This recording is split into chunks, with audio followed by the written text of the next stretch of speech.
Имею сведения о том, что они были перевезены в дальнейшем. I heard they were taken to Moscow. Для изучения. What happened afterwards, I don't really know.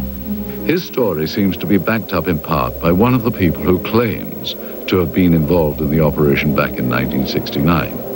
We found ex-KGB staffer Pavel Alexandrovich Klimchenkov living in seclusion in the Bryansk region of central Russia. He remembers the strange wreckage found in Beryozovsky. At first, everyone believed that those debris were parts of some novelty aircraft manufactured in the United States or England.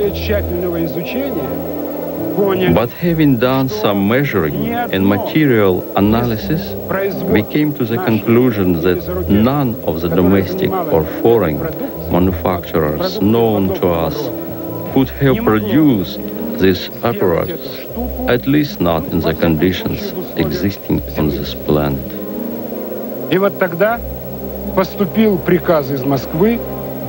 was then that an order came to transport the debris to the base in Mytishi near Moscow. In attempting to verify the authenticity of this evidence, we have had the footage and the film itself examined by several experts. We also carefully studied the documents we had procured, which lent further credibility to what we had been told. Among the most telling was this top-secret KGB report specifically referring to Operation Sverdlovsk Midget and describing in detail the recovery operation at Beryozovsky. This document mentions the crashed disc, the organic remains, and the filming itself. There was also this secret order from the Soviet Ministry of Defense requesting assistance from military unit 67527. We looked closely at such elements of the footage as the uniforms and the arm patches worn by the soldiers. These patches seem consistent with the patch worn by such Soviet Army air defense companies as military unit 67527. They're all wearing winter coats, which don't appear to have much in the way of insignia on them. And that is not out of character for the winter coats. They would generally not contain much in the way of identification. These are all members of the same unit. I can see that the weapons are AK-type weapons. The main battle weapon of the Russian army, even up through today's date, is the automatic Kalashnikov weapon. Yeah, it's clearly an AK, fixed stock, birch stock, no muzzle brake, milled receiver, no question about it. It also seems to be consistent with the muzzles of the weapons that I can see in this film.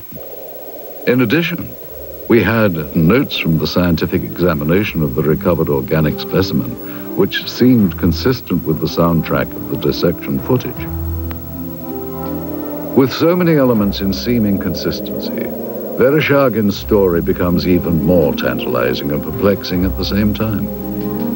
Is it possible the Russians actually recovered an alien craft and its occupant 3 decades ago?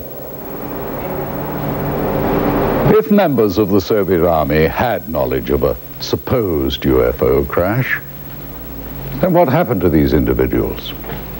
And if they can't be found today, why not?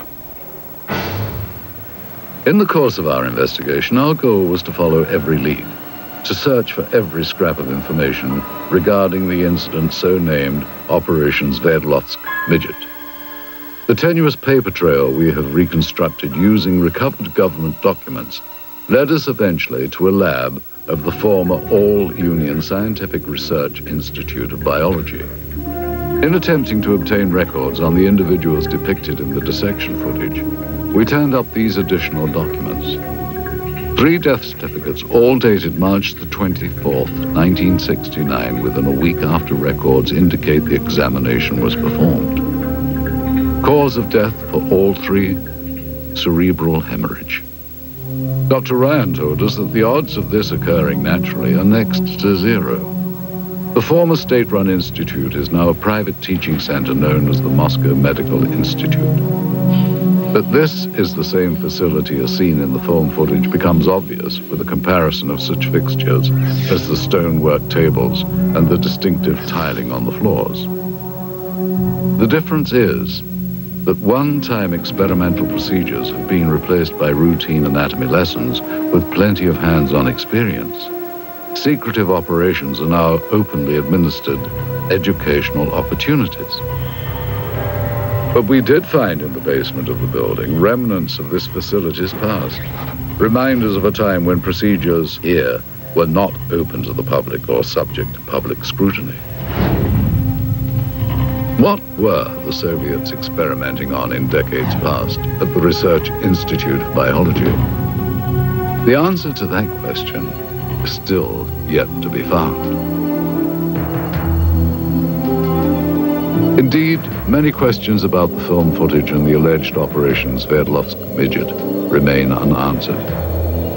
Any extraordinary find, such as the apparent film record of a crashed spacecraft, or of what appears to be scientists examining parts of an alien life form, require further analysis. Yet it seems incredible that so many elements of this story from so many diverse sources appear consistent. The original account is told by researchers and witnesses, the recovered documents, and of course, the film. We have to ask, is this footage genuine? And if so, does it represent an actual case of alien visitation, or, as it has been suggested, was the footage created as part of a Cold War disinformation campaign? One other proposed possibility is that it was simply a military training exercise captured on film. Again, if it is a real UFO crash, where are the remnants? And what happened to the body of the alien being?